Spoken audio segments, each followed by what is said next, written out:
Consegui trocar a bateria no meio da música, ok? Mas, queridos, esse texto que nós lemos fala da chegada da primavera. E a primavera trazendo alegria para os nossos corações. A música que nós vamos cantar agora fala de um jardim fechado. A música Manancial diz assim: eu quero ser como um jardim fechado, regado e cuidado pelo teu Espírito.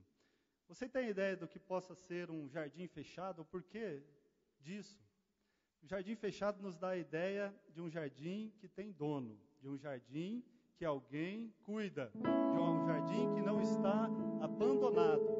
E é exatamente isso que o Senhor faz com o jardim da nossa vida. É o Senhor que cuida, o Espírito Santo de Deus que rega o nosso jardim.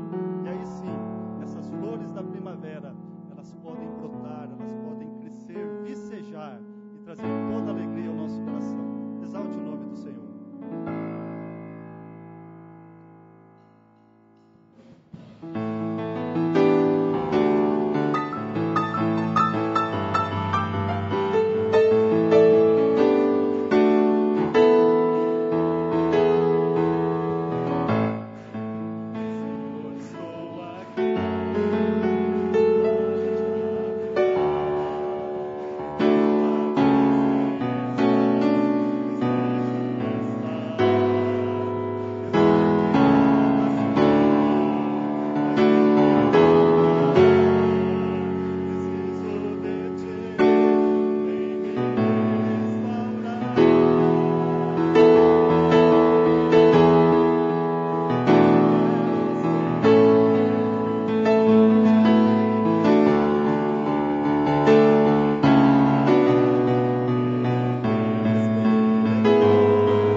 Quero ser como um jardim fechado, regado e cuidado pelo teu Espírito.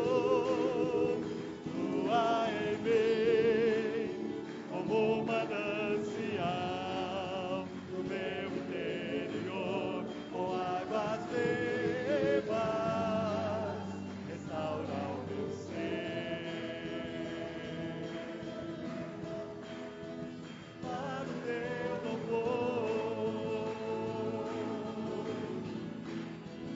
Eu te farei como um jardim fechado, regado e cuidado pelo teu Espírito. Eu fluirei como um manancial no meu interior, com águas vivas, descansarei.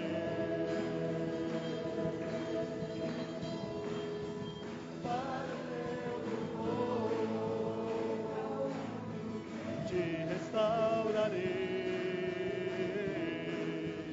Para o teu louvor.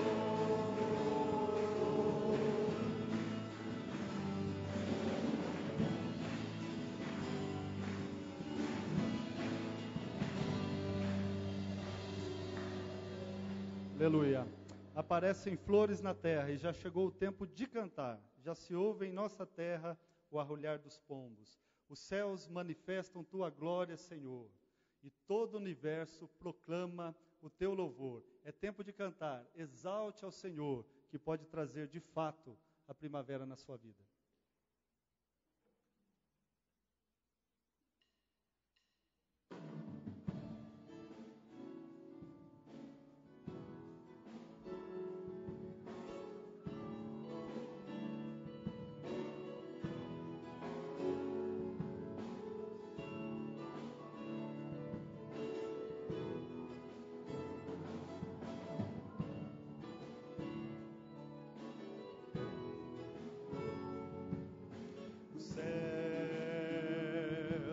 Manifestam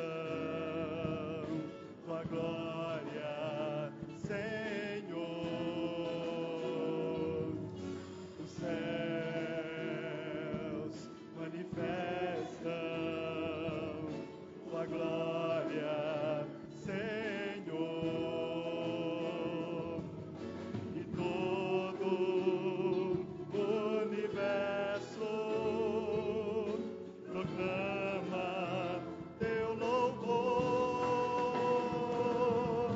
e ao Deus que todo criou, nós exaltamos, Criador, Deus de amor. Suas obras manifestam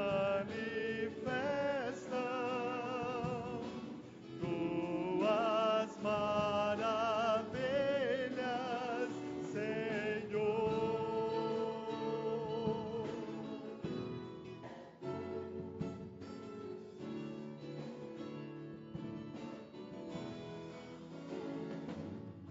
Os céus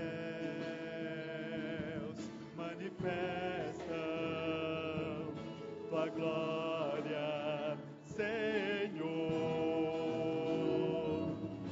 Os céus manifestam tua glória, Senhor. E todo o universo proclama teu louvor, e ao Deus que todo criou, nós exaltamos, Criador, Deus de amor. Tuas obras manifestam tuas maravilhas,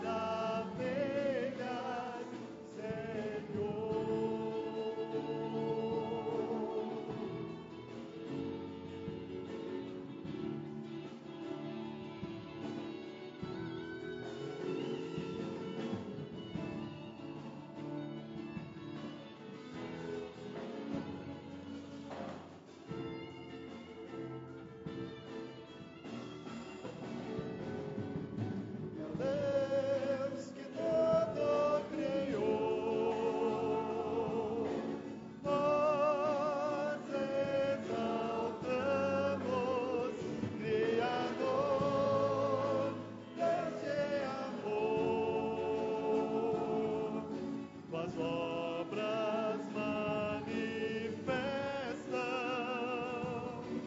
tuas maravilhas, Senhor.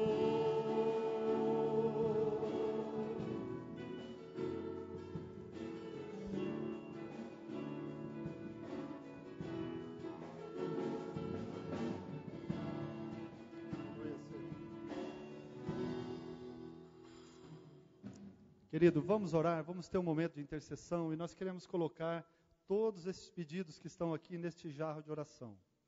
Você provavelmente tem um pedido aqui. Então, confie no Senhor. Eu gostaria que não somente eu estivesse orando, mas que toda a igreja estivesse orando por esse jarro de oração. Por isso eu gostaria que cada um de nós dessemos as mãos uns aos outros, fechássemos e fizéssemos uma corrente de oração mesmo.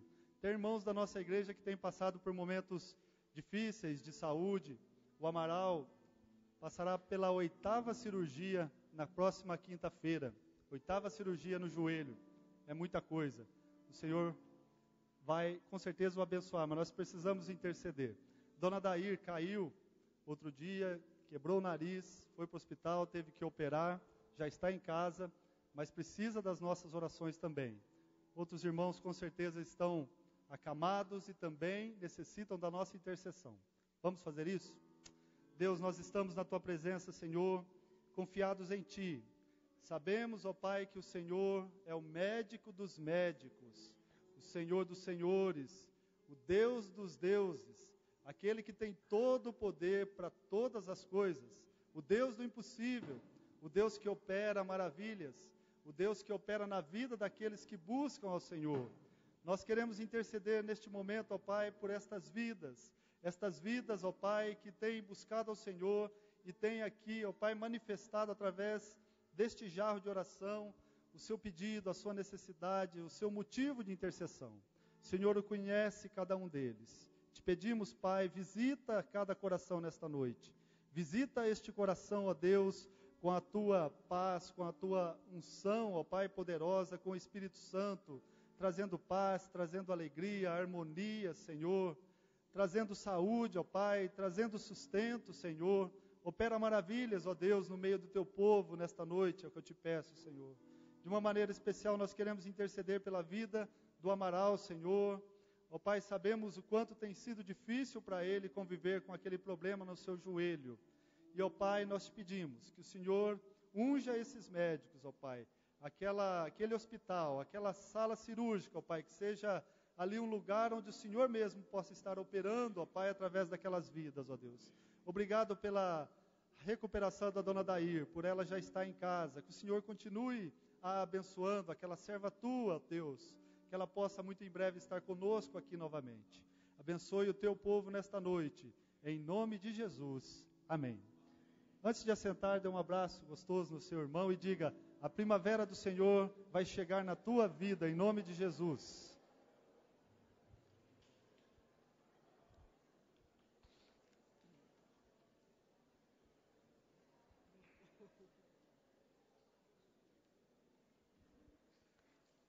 Boa noite, meus irmãos, a paz do Senhor a todos vocês. E eu estou aqui hoje numa missão para falar que a nossa igreja, ela é uma igreja missionária. Graças a Deus por isso, né, meus irmãos? E como igreja missionária, por que a gente fala que é uma igreja missionária? É uma igreja que a gente vê cada vez mais trazendo pessoas para o Senhor Jesus, preocupadas com o Senhor Jesus. E nós temos também aqui uma missão que sai para fora, que a gente chama da nossa Samaria, pessoas que estão à margem da sociedade, né? Que se chama nosso projeto Oferecer, que agora tem um site. Acesse o site www.projetoferecer.com.br. Você vai entender o que é o Projeto Oferecer, conhecer e ver todas as fotos do trabalho que nós fizemos ontem, que começou ontem e continuará no próximo sábado. Então, eu gostaria de mostrar para vocês, olha aí. Aí foi o exército do Senhor que esteve ontem com chuva. Você fala, mas com chuva vocês vão? Graças a Deus. E não tem um projeto Oferecer que não chova. A gente fala, tem projeto Oferecer, chove. Até falei para o pastor, vamos fazer projeto Oferecer todo mês, porque não vamos mais ter problema de seca, né? Aí chove, então pode passar. Aí é um dos lugares que nós entramos, né, para já começar a fazer a visita. Esse lugar aí é ótimo, essa entrada. Pode passar, Simone.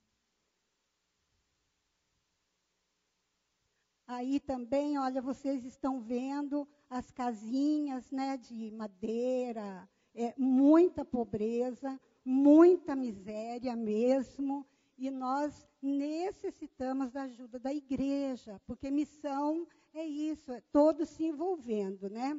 Passa outra, por favor. Essa foto que vocês estão vendo aqui, o Ailtinho abraçando esse menino, ele fez questão de tirar essa foto, porque esse menino não tem roupa. ele só tem esse uniforme. Então, ele fica de segunda a segunda com esse uniforme. Né? Ele não tem outra coisa para vestir. Então, por isso ele fez questão de ser fotografado. Né? E ali, olha só aonde está o Charbel e a Cris passando. Não é rio aquilo ali, não dá para pescar, não. Ali, as casinhas deles são construídas mesmo, são colocadas em cima desses lugares, que é impressionante de ver. A gente se impressiona mesmo, mas a gente vem de lá tão feliz, porque a gente sai daqui achando que vai abençoar. Graças a Deus a gente abençoa, porque eu creio que todos que receberam a gente ontem, hoje eles estão se sentindo abençoados, porque a palavra do Senhor chegou até eles, porque oraram pela vida deles. Não por nós, mas é por causa do nosso Deus. Mas não tenha dúvida que antes nós fomos abençoados. Porque quando a gente olha para o rostinho daquele povo, o nosso coração se enche de amor. Se enche de amor de ver um povo tão sofrido, tão marginalizado, tão sem nada. Nada de material, nada espiritual, nada de nada. Então a gente quer levar um pouco de alegria, de esperança para esse povo. Por isso, hoje, o que nós queremos pedir nós somos, acho que, em 17 pessoas, né? E nós queremos e pedimos mais trabalhadores para a Seara. Se você quiser, venha no sábado, 8 horas da manhã, nós vamos estar aqui. Ah, mas eu nunca fui. Nunca fui. Não se preocupe que a gente vai dar todas as instruções e você não vai sair sozinho lá. Vai ter uma pessoa já mais experiente com você, uma pessoa que já sabe como é o projeto. Uma coisa só eu posso dizer para você. Você vai recarregar todas as suas baterias. O que tiver assim, né, você pode sair de lá cansado do teu corpo, mas espiritualmente você vai estar cheio da presença do Senhor, porque é Deus fazendo algo. Eu creio que até por isso que ele derrama chuva mesmo, que ele está falando para nós. É chuva de bênção que eu quero derramar nesses lugares. Né? Então, fica aí o convite para vocês, o apelo para vocês. Olhem durante a semana no site e estejam conosco no próximo sábado, 8 horas da manhã. E vejam o que é que Deus vai fazer na tua vida e através da sua vida, em nome de Jesus. Amém?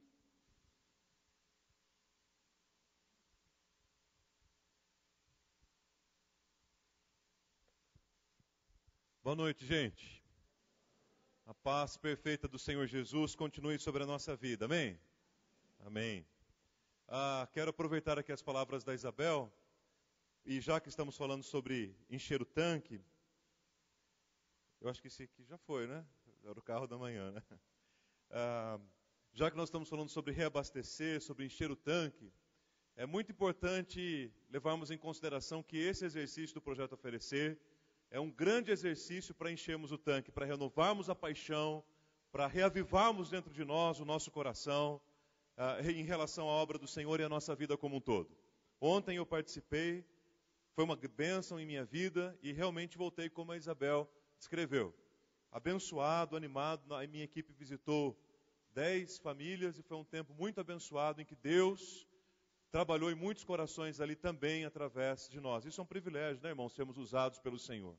Então, queridos, o Aitinho disse aqui de manhã que nós temos um alvo lá. Para alcançar esse alvo sábado que vem, nós precisamos triplicar o número de pessoas que foram.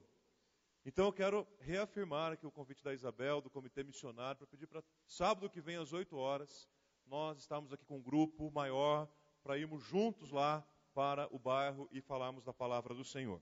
Quero também lembrá-los que dentro do projeto de ensino da igreja, o ensino da palavra, nós temos todos os domingos de manhã, às 10h30 da manhã, a escola discipuladora. Eu quero aqui aproveitar para fazer o convite para o público, para o pessoal que participa no culto da noite, também o pessoal que nos acompanha em casa pela internet, porque tem sido uma bênção também a escola discipuladora na vida da igreja e é fundamental, né? A palavra do Senhor diz: antes crescei na graça e no conhecimento do nosso Senhor Jesus Cristo. Então a escola discipuladora nos ajuda, é uma ferramenta para isso também. Sobre o encontro dos casais, que nós teremos no ano que vem, primeiro encontro de casais da nossa igreja, lembrando aqueles que já se inscreveram que a data mudou, então é importante que você esteja atento a essa mudança. será nos dias 12 a 14 de junho. Mesmo hotel, mesmo tema, mesma ênfase, apenas a data que mudou. E você que ainda não se inscreveu, você tem tempo para fazer, inclusive hoje. Eu quero convidar você para não ir embora hoje sem ter feito a sua inscrição para participar desse encontro que será uma grande bênção para todos nós, ok? Depois do culto nós teremos a cantina missionária, onde você pode participar. Eu quero falar um pouquinho com vocês agora sobre a assembleia que nós teremos no próximo domingo. No próximo domingo a igreja foi convocada em assembleia, da mesma maneira como a igreja está acostumada a participar. Nós daremos todas as instruções no domingo que vem. Hoje apenas compete dar conhecimento à igreja dos nomes que o conselho está indicando para a nossa assembleia, para que durante a semana os irmãos orem por esses nomes, por esses irmãos, e que venham na semana que vem preparados. Se os irmãos ficarem com alguma dúvida, não se lembrarem de alguma informação, as mesmas informações dos nomes que eu darei aqui aparecem, constam também no boletim desse domingo, tá bom? Então, primeiramente aqui na sede, eu quero pedir que à medida que eu mencionar esses nomes, os irmãos fiquem em pé, permaneçam em pé até eu terminar de falar, para que se porventura alguém ainda não conhece bem, não sabe quem é, tenha a oportunidade de conhecer, tá bom? Então, na sede do conselho está indicando 11 nomes. O conselho recebeu 14 formulários de indicação e desses 14 formulários chegou a 11 nomes. E desses 11, irmãos, nós vamos votar apenas em 8, tá bom? Apenas em 8. Nós não votaremos em 11 nomes, em 8. Adilson, Alexandre, César, Daniel, o Dan, Heber Calado, Fabiano, o Luiz Fernando, o Luiz Gustavo, o Maurício, o Van Clay e o Weiner. Então, boa parte do povo estava aqui de manhã. Está aqui o César, o Heber, o Maurício, o Van Clay e o Dica, o Adilson. Tá bom? Podem sentar, queridos. Obrigado. E na congregação do Green Valley, irmãos, nós teremos a eleição para 3 diáconos e o conselho está indicando 3 nomes. Aí vai ficar fácil para nós votarmos, né? Votamos em até 3 nomes. Os irmãos indicados são o Cristiano, o Ismael e o seu Sebastião. Os irmãos da congregação do Green Valley também estarão com a gente aqui no próximo domingo, participando na parte da manhã, principalmente, da questão da Assembleia. Então, durante essa semana, ore por isso, para que a vontade de Deus se manifeste claramente na vida de toda a igreja, ok? Queridos, Natal. Natal se aproxima e o coral da igreja já começou a se preparar para as apresentações de Natal. Já começamos com os ensaios do coral, hoje teve ensaio, e a proposta do coral para esse ano é resgatar, reavivar, relembrar, rever alguns dos hinos mais clássicos de Natal.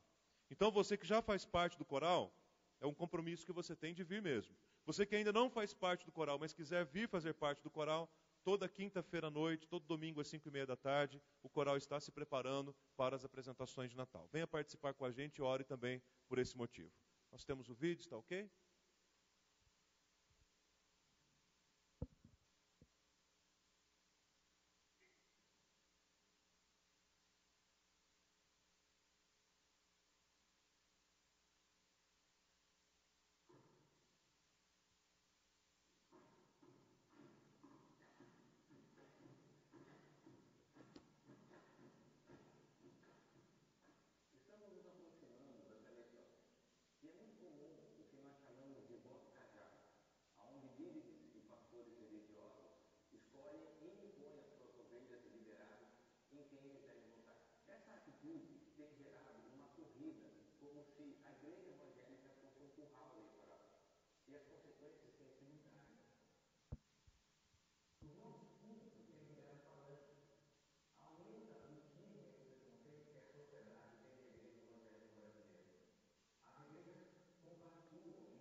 Nós continuamos engajados nessa campanha Vote Bem, de intercessão pelo Brasil nesses dias de eleição, pensando sobre todos esses assuntos que foram colocados para nós. Domingo passado, hoje e domingo que vem, com o último vídeo. Povo de Deus, a Igreja de Jesus não é manipulação, massa de manipulação de candidatura de ninguém. Povo de Deus, a Igreja de Jesus Cristo, e precisa estar consciente de que participa efetivamente da vida política do seu país com cidadania quando exerce o seu direito de votar. Então ore, reflita, pense, pesquise e vote muito bem. Quero convidar você para abrir a palavra de Deus ou acompanhar aqui a leitura que faremos na tela. No primeiro livro dos Reis, no capítulo 18, nós estamos estudando esses capítulos de Reis, nós estamos falando um pouquinho sobre a vida do profeta Elias, nesses domingos em que estamos compartilhando sobre o tema do esgotamento, a vida como ela é, a vida sem máscara, sem maquiagens, a vida sem make, sem filtro, sem nada. Durante esta semana, muitas pessoas me procuraram de diversas maneiras, dizendo o quanto foi importante ter ouvido a mensagem do domingo passado, no que diz respeito àquelas 5 áreas de esgotamento que muitas vezes nós temos sofrido. Está disponível ainda no site, você pode ouvir se você não ouviu.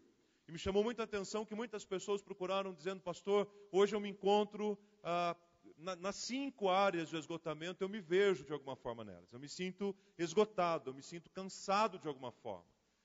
Ou algumas pessoas dizendo em algumas áreas com maior intensidade do que outras, mas fato é que muitas pessoas se encontram num estado de verdadeiro esgotamento.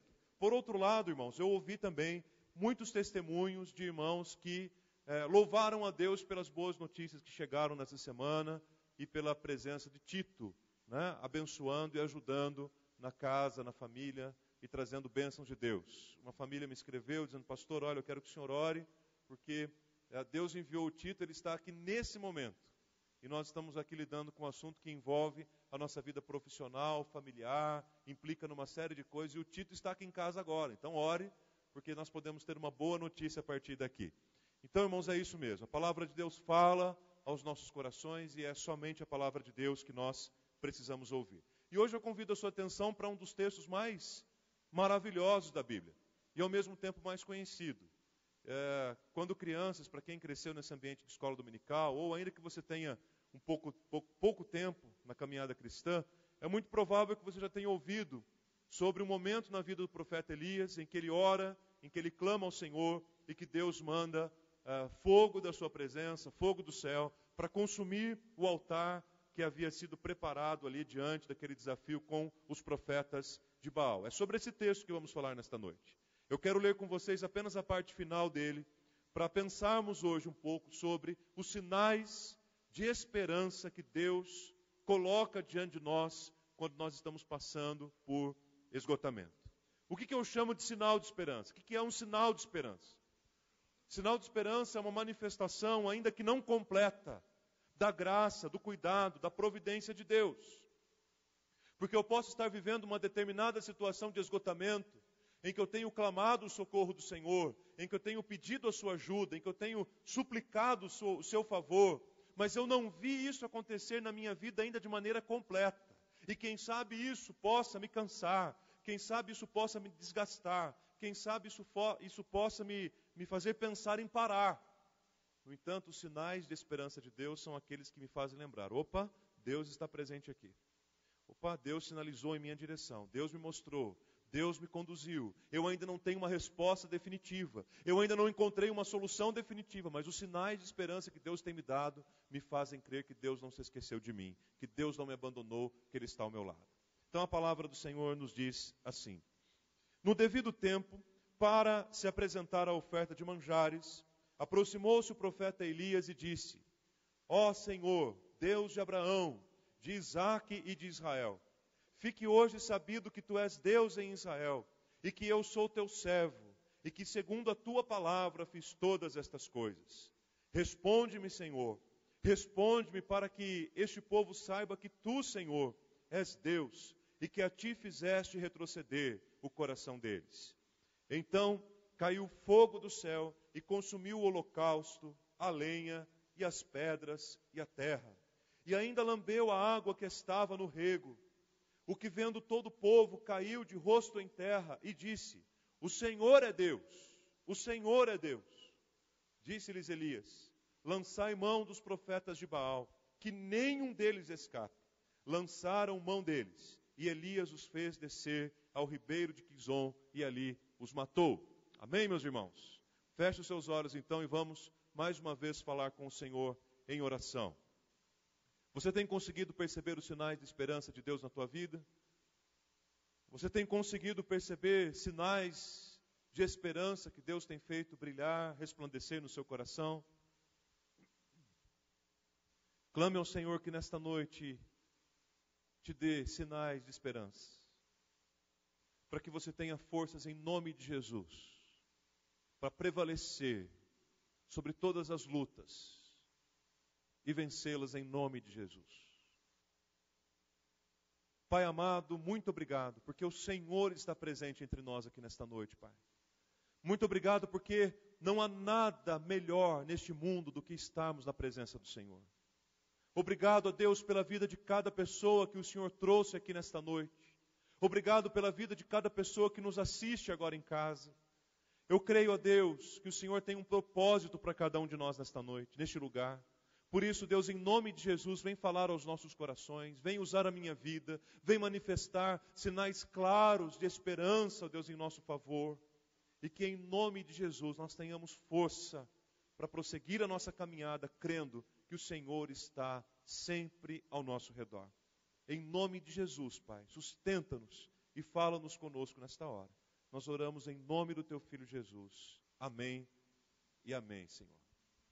Meus queridos, numa das muitas vezes que os fariseus e os saduceus se aproximaram de Jesus Cristo com o intuito, com o objetivo de tentá-lo, de provocá-lo, eles fizeram um pedido a Jesus. Eles pediram a Jesus que lhes desse um sinal do reino de Deus. E foi muito interessante a resposta que Jesus deu para eles, mesmo porque Jesus conhecia a motivação que eles traziam no seu coração. O que eles queriam, na verdade, não era ver os sinais do reino. O que eles queriam era provocar, tentar, intimidar Jesus. E aí Jesus lhes dá uma resposta muito interessante. Jesus diz a eles assim: veja bem, quando o tempo está escuro e vocês olham para o céu e vocês encontram nuvens escuras, facilmente vocês conseguem identificar que vai chover. Hoje de manhã estava assim, não é? Hoje de manhã, enquanto eu vim aqui para a igreja, as nuvens escuras, parecia que ia chover mais um pouco, enfim.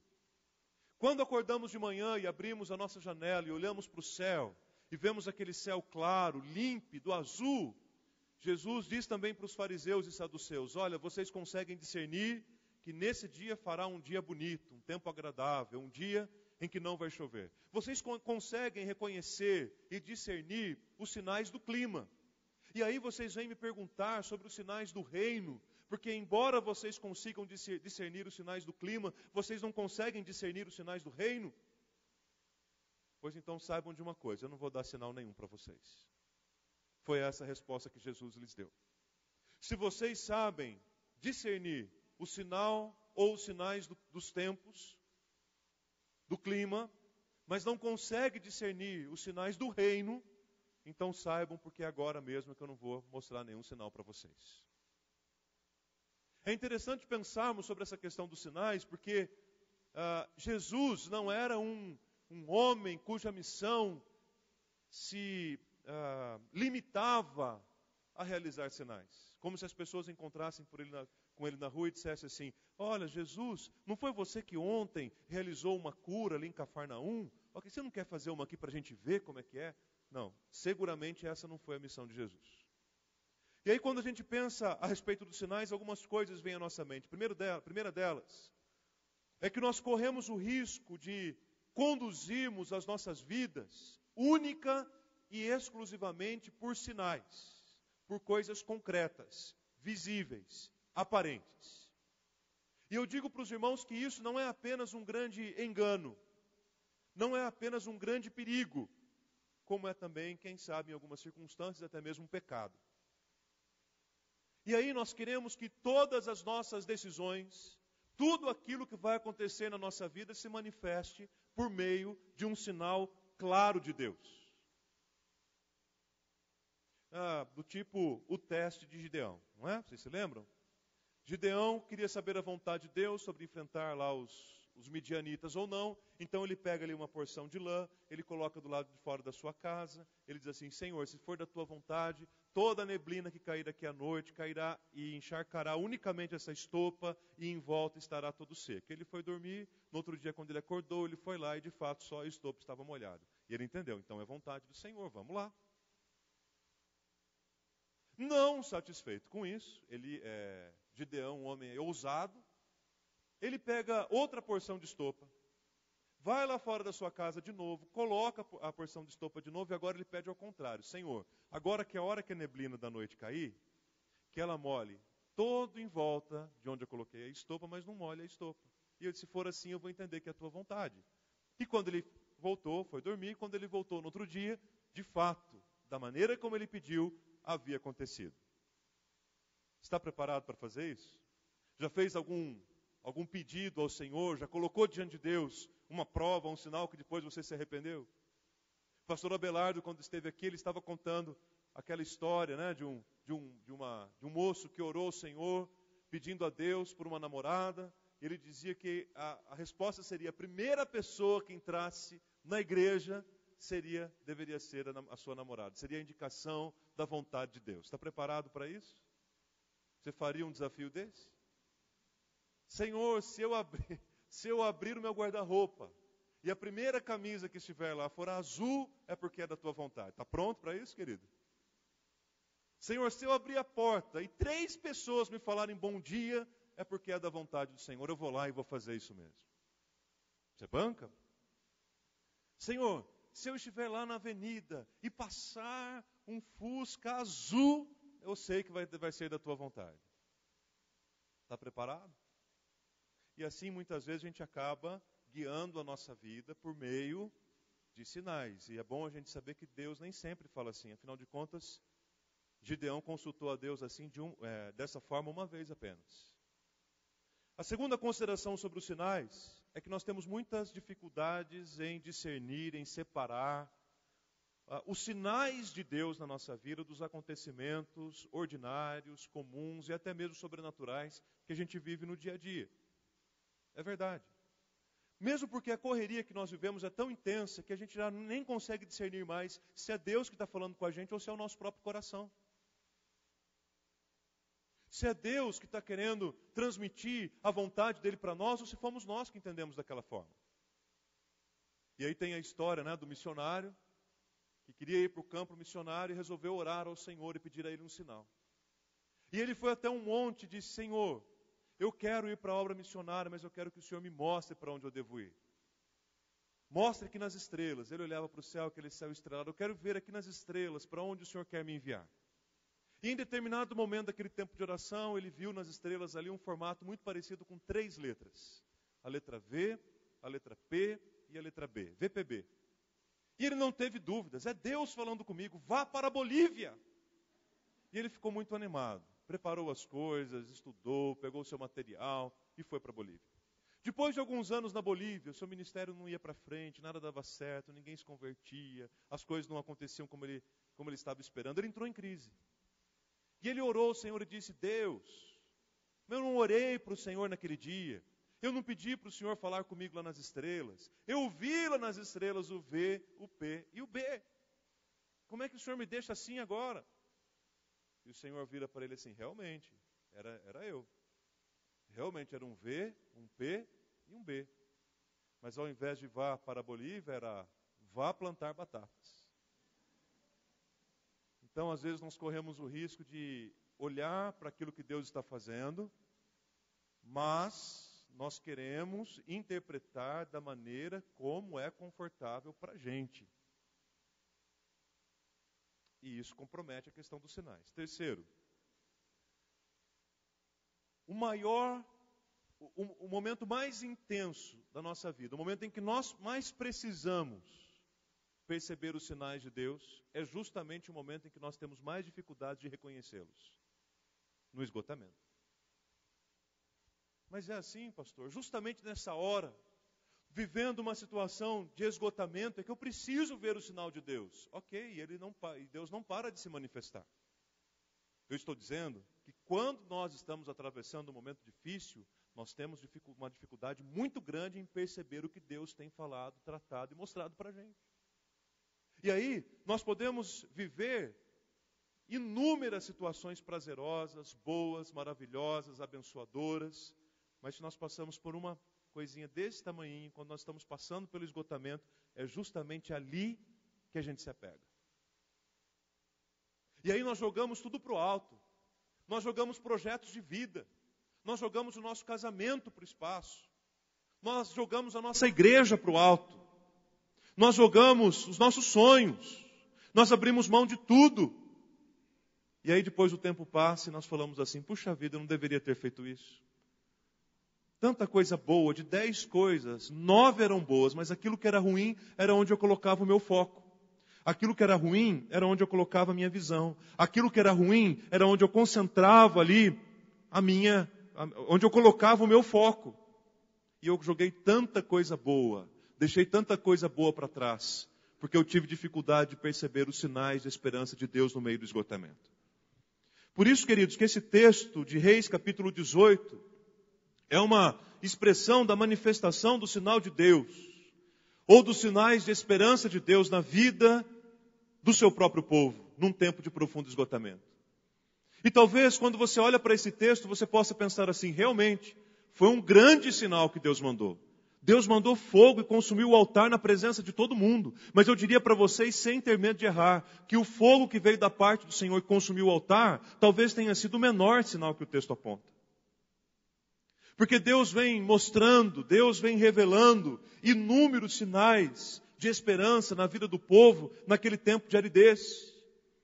E aí é importante você observar no início do capítulo 18, quando a Bíblia diz que o profeta Elias havia permanecido com a viúva de Sarepta por um período de aproximadamente 3 anos. E quando nós falamos que ele permaneceu ali por um período de 3 anos, isso significa dizer que a profecia que ele havia declarado na presença de Acabe 3 anos antes estava para se cumprir. Concordam comigo? Elias chegou na presença de Acabe e lhe disse assim, por 3 anos não vai cair uma gota de água nessa terra. E de fato não caiu. A palavra de Deus diz que é assim. E esse evento é confirmado por Tiago, séculos depois, conforme a descrição que a gente tem no Novo Testamento, no capítulo 5 da sua carta, quando a palavra de Deus diz que Elias era um homem semelhante a nós, sujeito às mesmas fraquezas, sujeito às mesmas dificuldades, mas ele orou ao Senhor para que não chovesse por 3 anos, e de fato não choveu. Então nós temos um testemunho de séculos depois, que naquele período realmente não choveu naquela terra. E aí quando Elias faz esta profecia a Acabe, o Senhor diz a ele, olha meu filho, vai para o deserto. E do deserto o Senhor diz a ele, vai para Sarepta. E o que significa Sarepta mesmo, irmãos? Fornalha, fogo ardente. E isso chama muito a nossa atenção, porque Deus chama Elias no deserto. E quando ele poderia imaginar que teria um tempo de refrigério, Deus o manda para a fornalha. E quando Deus o tira da fornalha, quando talvez ele poderia imaginar num tempo de refrigério, Deus pega Elias e diz, agora você volta lá para Acabe, porque tem um assunto que vocês não terminaram. Irmãos, isso é duro. Isso é difícil. Não existe nada pior do que a gente ter que retomar um assunto que não terminou, que ficou mal resolvido, que ficou mal tratado. Não era muito mais fácil para Elias, agora que ele já estava 3 anos longe de Acabe, Acabe e Jezabel tentando encontrar Elias por todas as formas. Jamais eles poderiam imaginar que ele estivesse na casa de uma viúva, justamente numa cidade tão inexpressiva como Sarepta. Mas eles ficaram no encalço do profeta tentando matá-lo. Não era muito mais fácil, não era muito mais óbvio, não era muito mais lógico que Deus tirasse do deserto, colocasse na fornalha e agora dissesse para ele assim, olha meu filho, essa foi por pouco, hein? Agora pega o teu caminho aí, cuidado, não se meta mais em confusão. Para de falar essas coisas para os reis por aí, porque olha a confusão que você se meteu. No entanto, sabe o que foi que o Senhor disse para Elias? Muito bem, você saiu do deserto, passou pela fornalha, mas agora você volta para encarar de novo o rei. Simplesmente, irmãos, porque fugir é mais fácil. Se você me perguntar, pastor, qual é o caminho mais fácil? O caminho mais fácil é fugir. O caminho mais fácil é se esconder diante das dificuldades da nossa vida. Difícil é voltar na presença de Acabe. Difícil é ter que retomar assuntos que não foram resolvidos. Difícil é ter que tratar feridas que não foram curadas. Difícil é ter passado pelo deserto e pela fornalha e ainda assim ter que voltar na presença daquele que quer intentar contra a sua vida. Agora, me chama muito a atenção nesse texto porque a palavra de Deus diz que Elias permaneceu 3 anos revezando entre o deserto e a fornalha. E durante esses 3 anos, Deus estava preparando, Deus estava moldando, Deus estava edificando a vida e o caráter do profeta para apenas um dia. Esse dia do desafio com os profetas de Baal. Você já parou para imaginar 3 anos de treinamento para um dia de desafio? E aí, o pastor Hernandes Dias Lopes, nas suas mensagens e nos seus livros, ele costuma dizer que todos nós, em algum momento, somos matriculados no deserto. E o deserto é a escola da vida. Quanto tempo isso pode durar? Quantos anos, quem sabe, Deus vai nos preparar, vai nos treinar, vai nos moldar, vai nos capacitar, quem sabe, para um dia em que Ele quer usar as nossas vidas. Foi assim que Ele fez com o profeta. Os versículos 2 e 5 nos dão conta de que a fome ainda era intensa. Os animais estavam morrendo de sede. O versículo 4 nos diz que Acabe e Jezabel continuavam matando os profetas do Senhor. Mas finalmente, um encontro tão esperado nos últimos 3 anos aconteceu. Acabe e Elias estão frente a frente. E um desafio foi proposto, porque os desafios entre as autoridades, as divindades da época eram relativamente comuns. E Elias então diz, olha, nós vamos fazer aqui um altar, e vamos entregar aqui uma oferta, vamos colocar aqui um animal em sacrifício. E aí vocês clamarão a Baal, e eram 450 profetas de Baal. Vocês clamarão aos postes ídolos, e eram 400 profetas de postes ídolos. Portanto, nada mais, nada menos do que 850 homens sendo desafiados por apenas um. E eles colocam ali aquele altar, e colocam sobre ele aquela oferta que seria ali consagrada. E num primeiro momento, os profetas de Baal começam a clamar, começam a gritar por Baal, e nada acontece. Fogo nenhum aparece para consumir aquele altar. E eles gritam mais alto, e eles clamam insistentemente, e eles falam, e eles gritam, e eles pedem. Mas irmãos, nada acontece. Nem sequer uma fagulha. E aí 2 coisas muito interessantes acontecem. Primeiro que Elias se coloca numa posição irônica diante deles, dizendo assim, gritem mais alto. Clamem um pouco mais, chamem, peçam, gritem, façam alguma coisa. Quem sabe os deuses de vocês estão dormindo. Quem sabe eles tiraram férias. Quem sabe eles estão viajando. Quem sabe eles estão distantes. Então, clamem mais alto. E um segundo momento, queridos, os profetas de Baal, a palavra do Senhor diz que eles começaram a se cortar, se retalhar, diz a palavra de Deus no versículo 28. Eles se retalhavam com facas e com lancetas, derramando do seu próprio sangue para chamar a atenção de deuses que têm boca, mas não falam, que têm olhos e não veem, os seus ouvidos não ouvem, os seus pés não andam, as suas mãos não apalpam, o seu nariz não cheira nada, ele não tem poder, e todos aqueles que o adoram, diz o Salmo 115, se tornam como ele. Interessante. Os profetas de Baal, numa cena de horror, começam a cortar o próprio corpo com lanças, com facas. Para que, quem sabe desta forma, Baal pudesse então ouvir esse clamor tão insistente e mandar fogo então naquele altar. Mas nem isso foi suficiente, meus queridos. Quando chegou a vez do profeta de Deus, Elias, ele simplesmente colocou a sua vida na presença do Senhor, como lemos no texto agora há pouco. Ele orou ao Senhor, ele pediu: Senhor, manda o teu fogo sobre este altar, com um único propósito, que as pessoas que estão nesse lugar reconheçam que o Senhor é Deus. Ele não gritou, ele não mutilou o seu próprio corpo, ele não ficou berrando, ele simplesmente orou. E veio fogo da parte do Senhor que consumiu aquele altar. E todas as pessoas que estavam naquele lugar, naquele momento, tiveram que declarar que só o Senhor é Deus. Só o Senhor é Deus.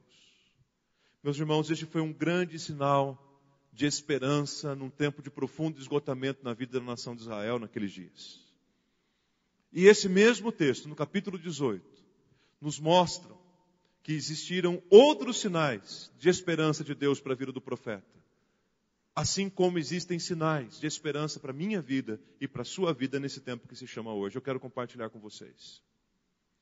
O primeiro sinal de esperança que a gente encontra nesse texto, mais precisamente nos versículos 3 e 4, é o fato de que Deus levanta gente santa, mesmo em meio a muita corrupção.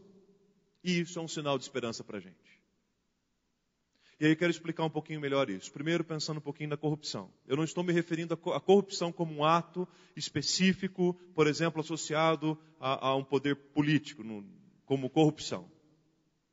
Eu estou me referindo aqui à corrupção como estado em que todo ser humano se encontra sem a presença e o cuidado de Deus. Nós vivemos no meio de uma geração corrupta, diz a palavra do Senhor. Segundo, eu quero definir um pouquinho essa ideia de gente santa. Porque muitas pessoas, quando se veem acuadas diante dos seus erros, dizem assim: mas eu não sou santo. Porque a ideia que nós temos de santo é a ideia de gente perfeita. A ideia de santo é a ideia de gente que não peca. A ideia de gente que não erra. No entanto, nós fomos chamados sim para sermos santos. Sede santos porque eu sou santo, diz o Senhor. Então, santidade significa separação. No meio de tanta corrupção, é possível existir separação, santidade, santificação. Com isso, meu irmão e minha irmã, não é porque o mundo está corrompido, não é porque o mundo jaz no maligno, não é porque o mundo está entregue ao pecado que nós necessariamente estamos.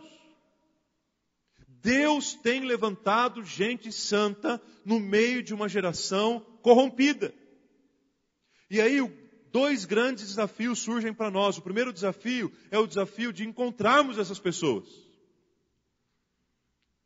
Porque se você concorda comigo que Deus tem levantado, talvez você esteja perguntando, mas Ele tem levantado e tem mandado para onde? Então, primeiro, comece uma busca incansável por pessoas santas que Deus tem levantado, porque é de gente assim que vale a pena andar ao lado. Segundo, não apenas procure gente santa no meio da corrupção, mas antes e acima de tudo, seja gente santa no meio da corrupção. Para que à medida que alguém procure alguém santo, encontre você, encontre a mim.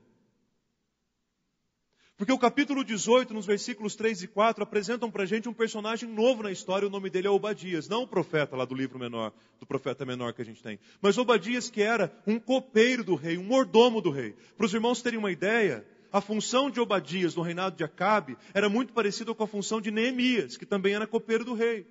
Então Obadias era um homem que vivia junto a Acabe. Obadias era um homem que vivia na casa de Acabe e Jezabel. Obadias era um homem de confiança no reinado de Acabe e de Jezabel. No entanto, queridos, a palavra de Deus diz que ele não se corrompeu, porque Deus levanta gente santa no meio de uma geração corrompida. Ele não se amoldou a Acabe e Jezabel e a sua malignidade. Antes, a palavra do Senhor diz que ele temia o Senhor.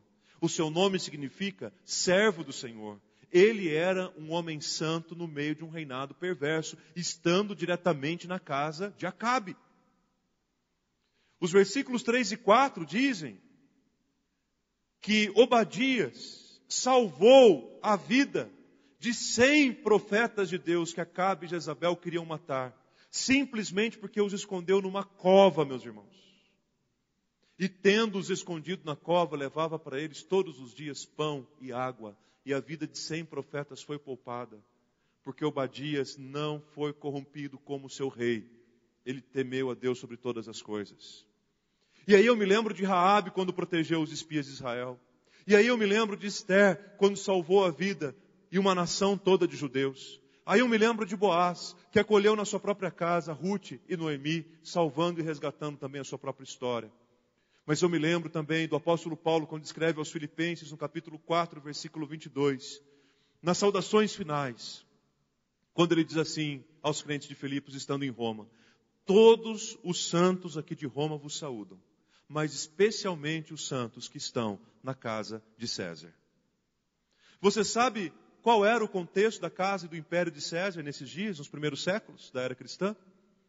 Você já assistiu algum filme, por exemplo, que descreve a malignidade, a imoralidade, a perversidade moral, sexual, que existia em torno do Império Romano, no reinado de César e de outros imperadores nesse contexto?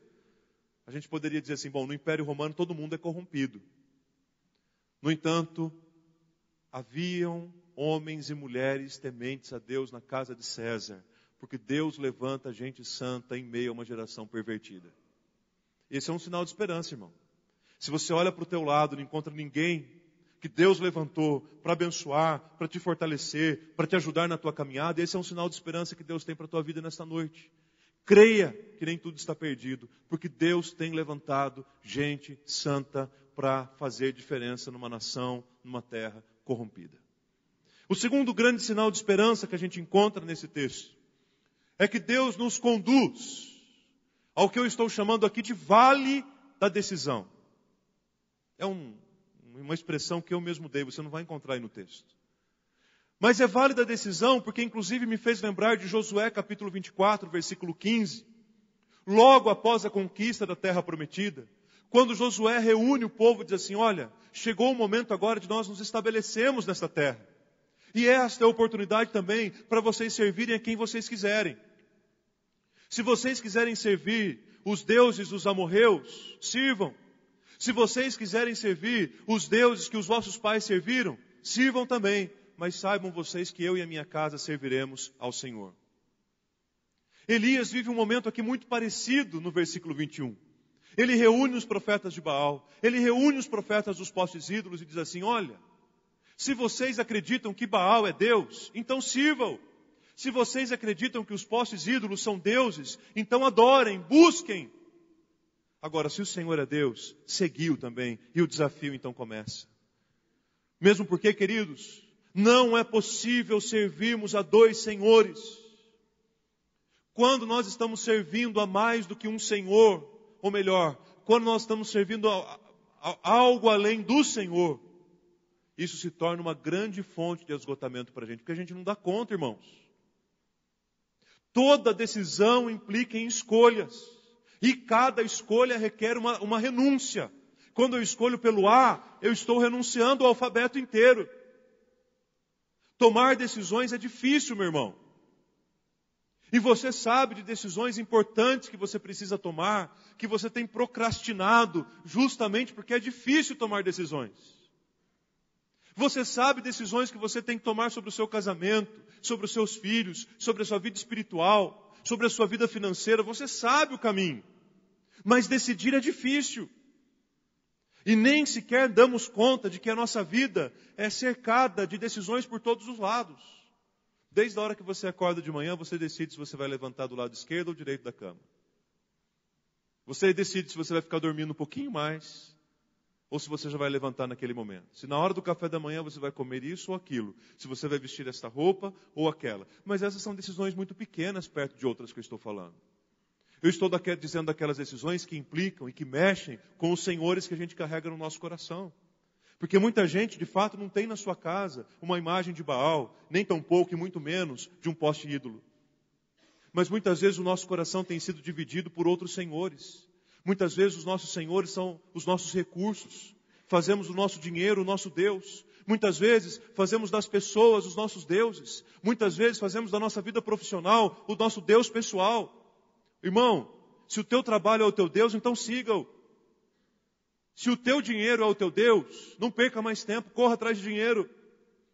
Se as pessoas são deuses para você, passe o resto da tua vida seguindo-as. Mas eu preciso te dizer também em nome de Jesus que se o Senhor é Deus, abra mão de tudo, decida, se entregue, sirva a Deus. Porque quando nós servimos ao Senhor, nós encontramos caminho de vida para nós. Não dá para permanecer a vida toda em cima do muro. Não dá para permanecer a vida toda com os pés em duas canoas. Isso não vai dar certo. Estar em cima do muro significa não estar com Deus. Mas são decisões que precisam ser tomadas. E quando nós tomamos essa decisão de seguir e de servir a Deus, isso enche o nosso tanque, meus irmãos. Isso renova as nossas forças. Repito, o caminho mais fácil para Elias depois do deserto e da fornalha era ir para qualquer outro lugar. Samaria, sei lá. Mas o Senhor diz para ele, volta lá em Acabe. Volta lá em Acabe porque tem alguma coisa lá que está em aberto ainda. E isso, meus irmãos, é muito importante porque muita gente se vê esgotada porque ao longo da vida tem deixado um monte de arquivos abertos. Fazendo uma comparação aqui, é uma linguagem que a gente usa na informática, né? Na tecnologia, no computador. Quando você começa a usar um computador e você começa a deixar muitos arquivos pesados abertos, você abre outro, e abre outro, e abre outro, e não fecha nenhum dos anteriores, o que acontece?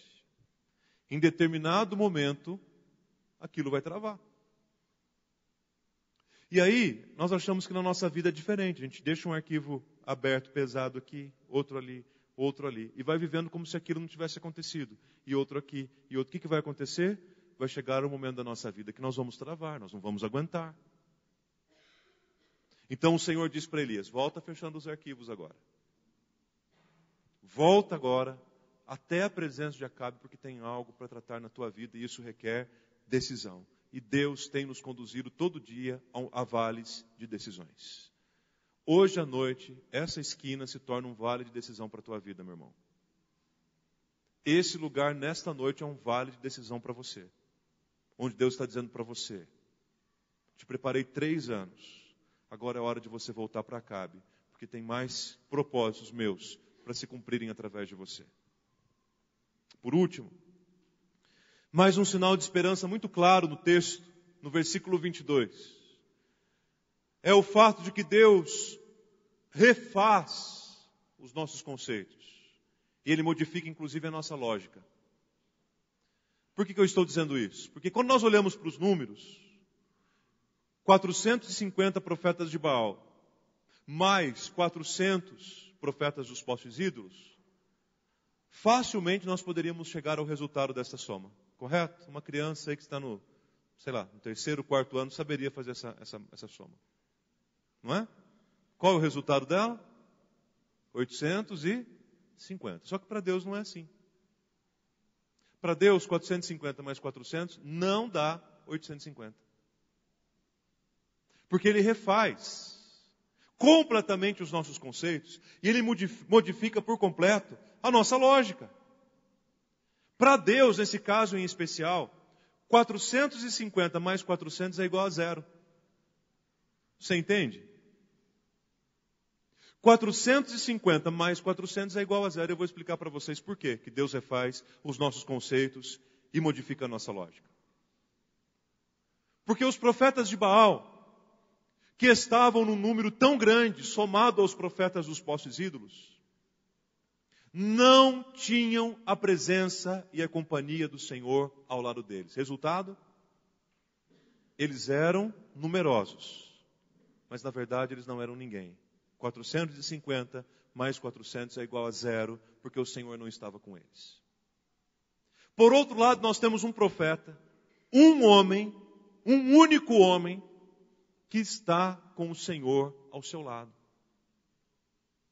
E quando Elias tem o Senhor ao seu lado, isso significa dizer que ele tem tudo para vencer uma peleja, ainda que ela seja intensamente desproporcional. 1 versus 850.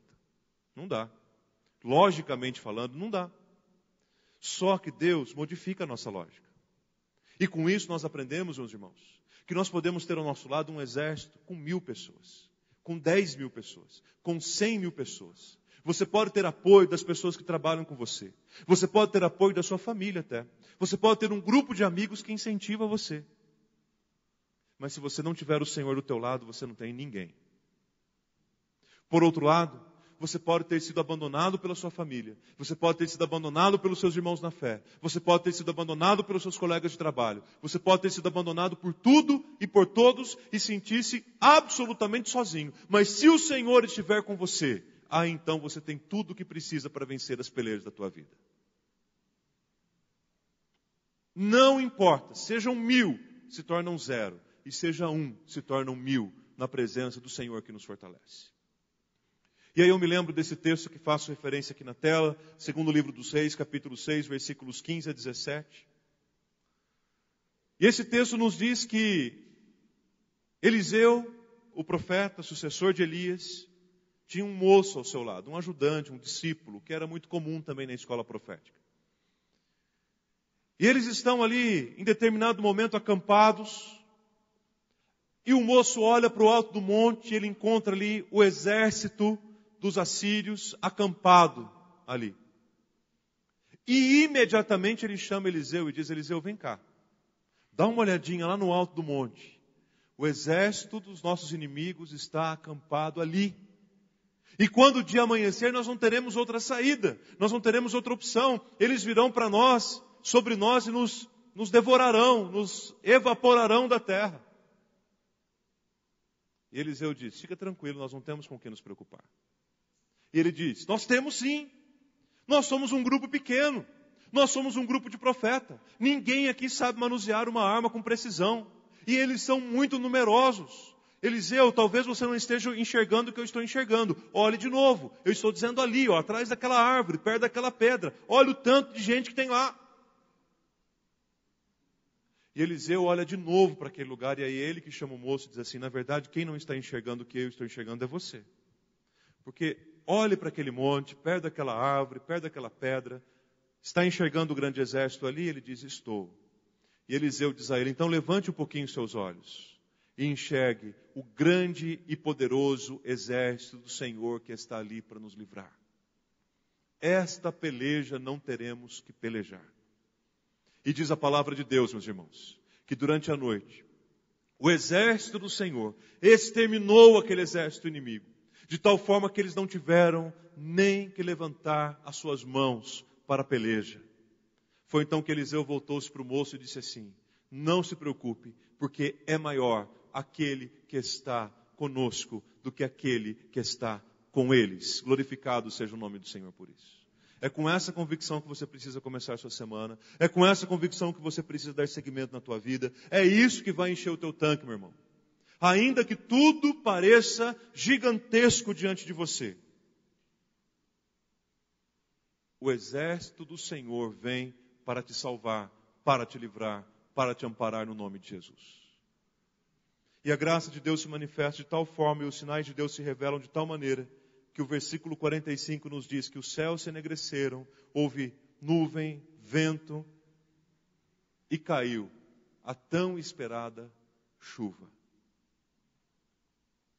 A chuva caiu. Tem muito a ver com aquilo que o Milton trouxe para a gente hoje também, da parte do Senhor, com certeza. Porque o esgotamento da nossa vida, muitas vezes, irmãos, pode ser visto, comparado a uma rigorosa estação como a estação do inverno. Mas com um detalhe: o inverno termina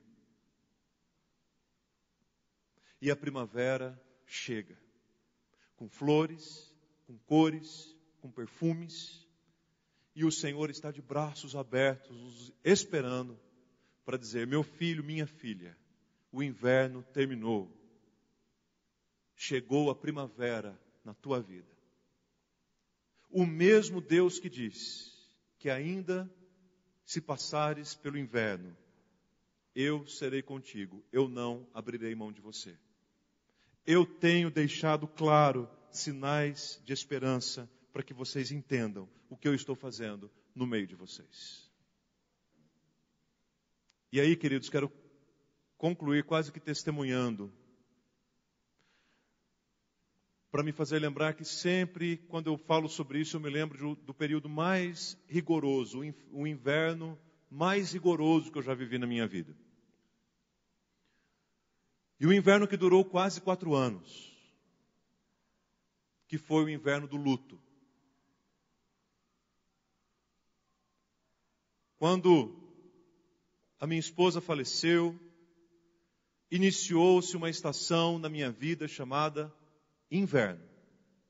E esse inverno durou quase 4 anos. E nesse tempo de inverno, irmãos, quantas vezes eu tive dificuldade de perceber sinais de esperança de Deus em direção à minha vida? Porque é nesse momento que a gente tem dificuldade, embora seja o momento que a gente mais precisa. E às vezes precisa vir alguém bater no ombro da gente e dizer, viu, presta atenção no que Deus está fazendo, porque nós mesmos não temos condições de perceber isso. Aí, depois de um tempo muito intenso, onde eu transitei entre não vou conseguir ser pastor, não vou nunca mais conseguir ter uma família, e depois o desejo de reconstituir uma família, e o medo que acontecesse tudo de novo. Inverno.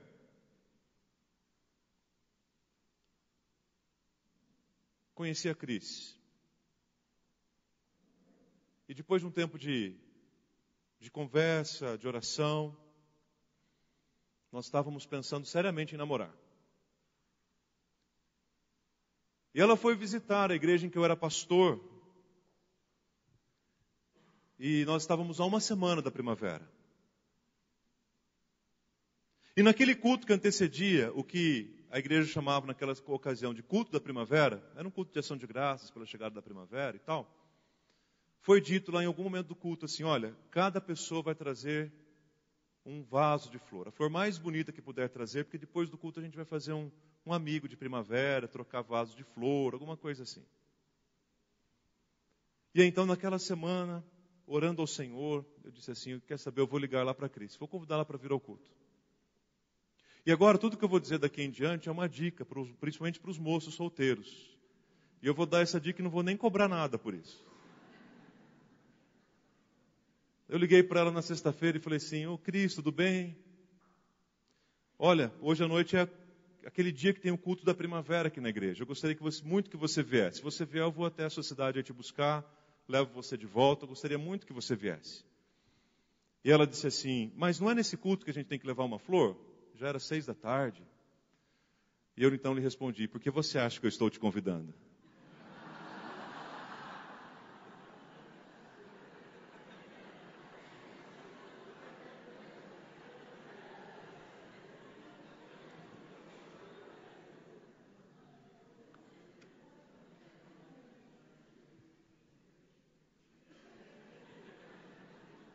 Tamo aí, né? 2 filhos, casado. Deu certo. Não vou nem cobrar por essa dica. Mas talvez você esteja pensando assim, mas pastor, então a grande solução para o final do seu inverno foi casar de novo? Não. O casar-se novamente foi um dos muitos sinais de esperança que Deus me deu. Mas naquela noite, dia 21 de setembro de 2001, Deus falou claramente ao meu coração naquele culto da primavera. E aquilo foi um divisor de águas na minha vida.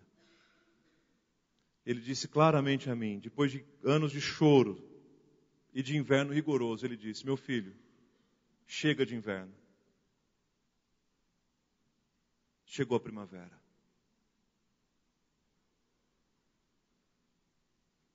Eu estou te esperando na primavera. Eu tinha a plena consciência de que o Senhor estava inaugurando um tempo muito novo e muito especial na minha vida. Que hoje tem muito a ver do que eu sou, do que eu prego e do que eu digo para as pessoas que Deus é capaz de fazer. Porque além do que a Bíblia diz que Ele faz, Ele fez na minha vida também e Ele pode fazer na tua em nome de Jesus. O que nós precisamos, gente, é confiar nele. O que nós precisamos é não olhar mais para trás. O que nós precisamos é mantermos o nosso foco, o nosso olhar firme, porque quando nós fazemos isso, queridos, o mundo reconhece que o Senhor é Deus. Feche os seus olhos por um instante, meu irmão, minha irmã. Coloque a sua vida na presença do Pai, em oração. Entregue diante do Senhor o seu inverno. Diga para o Senhor o quanto você espera pela primavera. O quanto tem sido difícil, árido, cansativo o inverno para você. E enxergue nesta noite, em nome de Jesus, os sinais de esperança que Deus tem para a tua vida, meu irmão. Deus tem se revelado para você, Deus tem mostrado, Deus está do teu lado. A mão do Senhor está sobre a sua vida. Ele não se esqueceu de você. Ele levanta gente santa, mesmo no meio de tanta gente perversa.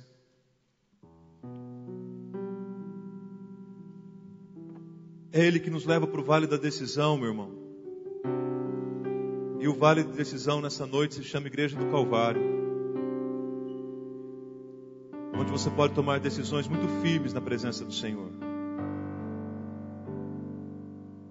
Porque quando a gente faz isso, Deus muda os nossos conceitos, refaz a nossa lógica. E mesmo quando nos sentimos sozinhos, ainda assim nós estamos acompanhados da maioria. Mas não se engane pelo grito da maioria. Porque no fundo, você corre o risco de estar só. São sinais de esperança que Deus tem mostrado para você. Para dizer para você, meu filho, minha filha, a primavera chegou no nome de Jesus. Não olhe para trás. As lágrimas derramadas não são desperdiçadas. E os sonhos perdidos podem ser refeitos. Porque nós confiamos em Ti, Jesus. Reflita na letra dessa canção. Coloque a sua vida na presença do Pai. Derrame perante Ele o seu coração.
Agora todos, vamos cantar juntos esta canção, depositando toda a nossa confiança no Deus que tem nos sustentado a cada dia.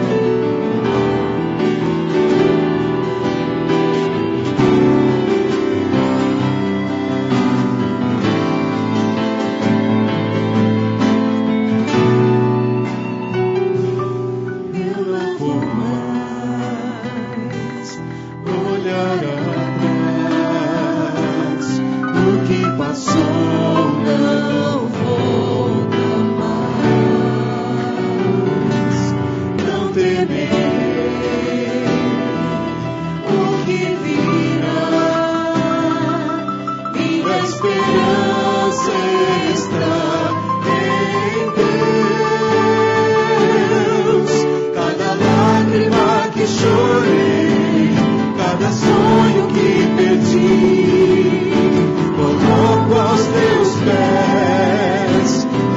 Levanta-me, Senhor,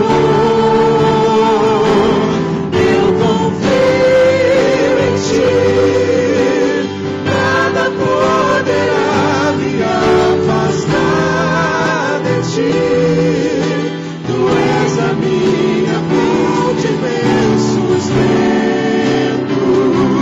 meu amigo fiel, eu confio em Ti. Nada poderá me afastar de Ti. Em todo tempo eu sei que estás comigo, meu amigo fiel, eu confio em Ti. Nada poderá me afastar de Ti.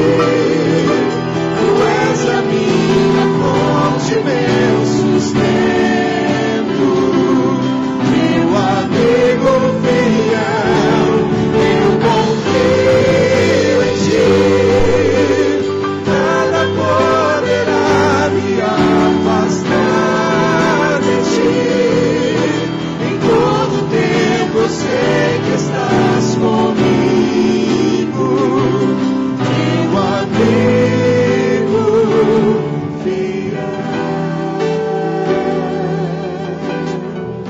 Querido Deus, Tu és o amigo fiel, Senhor. Tu és o Deus em quem nós depositamos a nossa esperança, a nossa confiança. Tu és o Deus da nossa salvação, Pai.